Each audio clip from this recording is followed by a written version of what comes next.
Some crimes announce themselves with chaos. This one announced itself with a phone call that was never meant to be a goodbye. On the other end of the line, someone heard a conversation break apart, not through words, but through sound. Gunshots, a scream, and then something that shouldn't have been there at all. Children crying.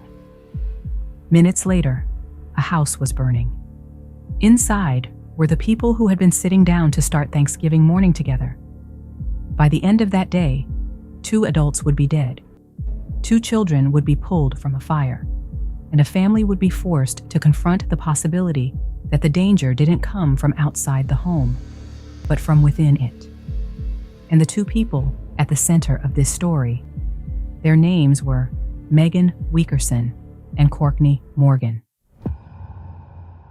Hey there, and welcome to Sleuthy Express, where the timeline stays tight, the story stays true, and I leave the extraneous details where they belong. Here, it's true crime in record time. Today's case is one that begins like so many others do, inside a family home, on a holiday, with no outward signs that anything was wrong. But within minutes, that ordinary morning would collapse into something no one inside that house would survive. Before we continue, a brief advisory. This episode discusses violence within a family and references attempted harm involving young children. No graphic details are included, but viewer discretion is advised. Now, to understand what happened and how it unfolded so quickly, we have to go back to the moment everything changed. All right, let's start there.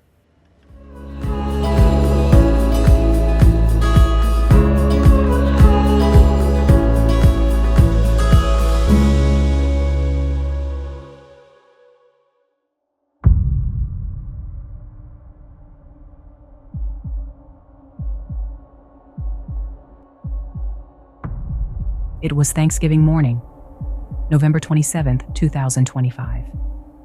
Just before 9:40 a.m., Megan Wickerson was on the phone with someone close to her, a normal conversation, unfolding like any other, until it wasn't. Mid-call, the person on the other end heard gunshots. Then Megan screamed. The phone dropped, and in the background, children crying. The call ended abruptly. There was no explanation. No follow-up, just silence. The person on the call didn't wait. They got in their car and drove straight to the home on North Audubon Road. When they arrived, smoke was already visible. The house was on fire. Inside, first responders made a grim discovery. Courtney Morgan was found in a bedroom, deceased from a gunshot wound.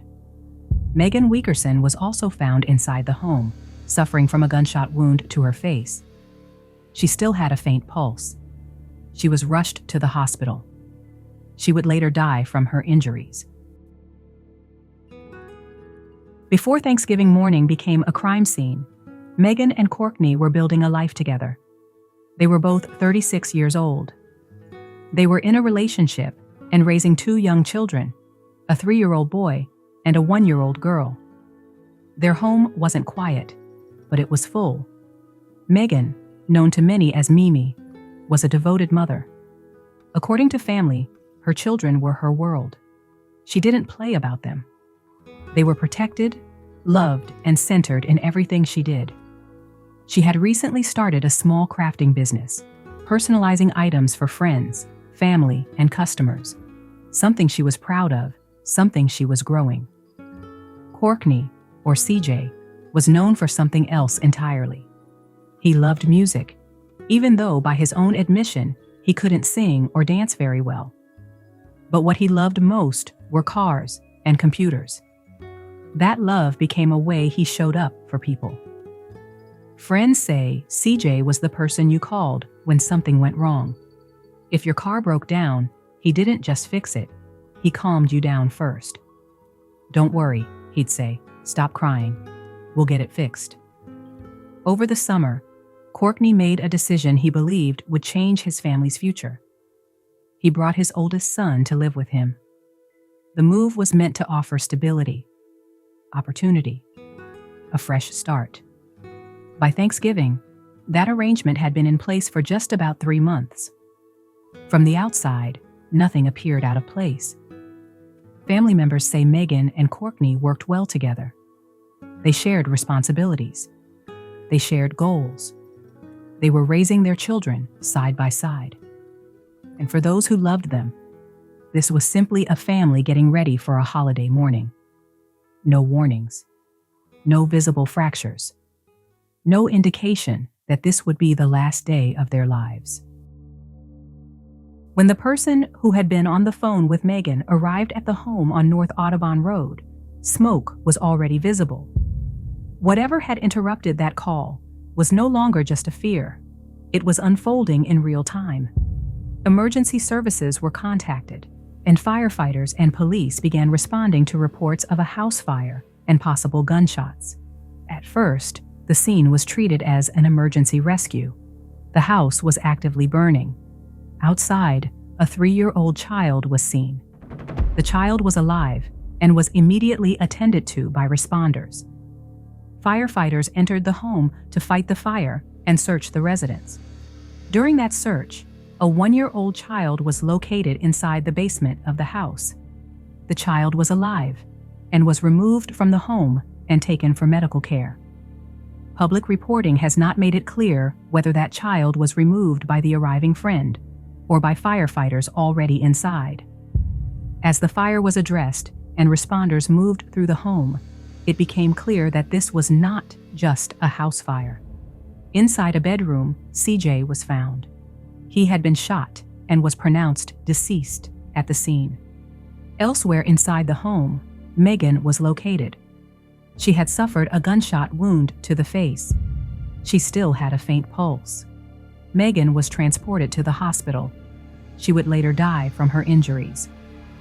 For several hours after the discovery inside the home, investigators focused on securing the scene and accounting for what and who was missing. But later that morning, law enforcement agencies in multiple jurisdictions began comparing information. Indianapolis Metropolitan Police would later confirm that a homicide detective was in communication with another department regarding a vehicle pursuit that had taken place earlier that same day. The pursuit did not happen near the home. It unfolded miles away. According to police, the chase began after reports of erratic driving. Officers attempted a traffic stop. The driver did not comply. What followed was a pursuit that crossed county lines and ended in Tippecanoe County after spike strips were deployed. The vehicle crashed into a tree.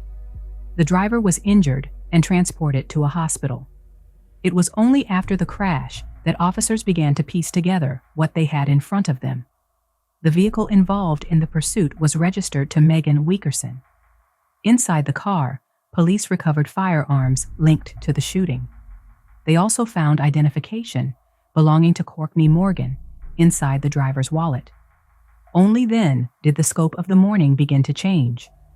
Police later identified the driver as Courtney Morgan's 18-year-old son, Jaron Morgan, who had been living in the home for a few months. At the time of the crash, Jaron was hospitalized and unable to be interviewed. But by the end of the day, what had begun as a house fire had become a homicide investigation with a trail that extended far beyond that home. In the days following the crash, Jaron remained hospitalized and unable to speak. By December 1st, he had regained consciousness and was well enough to be interviewed by detectives. During that interview, Jaron told investigators that he did not remember leaving the house or driving the vehicle involved in the pursuit. He described his memory of that morning as fragmented. He said he remembered hearing gunshots inside his father's home, but claimed he did not recall what happened next. Jaron also suggested that responsibility for the shooting belonged to someone else, a family friend. Detectives investigated that claim. That individual provided a verified alibi and was not considered a suspect, but investigators had already reviewed evidence that contradicted Jaron's account. A neighbor's Ring camera had captured footage from that morning. According to police, the video showed Jaron fleeing the home before officers arrived. After he was released from the hospital, Jaron Morgan was taken into custody. He was formally charged with multiple counts, including murder and arson, along with additional related charges. At his arraignment, he entered a plea of not guilty. As of now, the case remains active and is moving through the court system.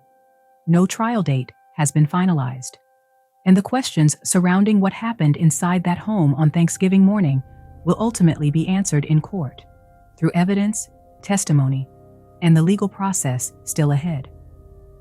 This case is still unfolding. And while the courts will decide what happened inside that home, there are already questions about memory, responsibility, and what evidence reveals and doesn't. If you want deeper context on cases like this, and how investigations evolve after the headlines fade, you can find long-form reporting on the Sleuthy Stories podcast. And when there's an update in this case, we'll be back here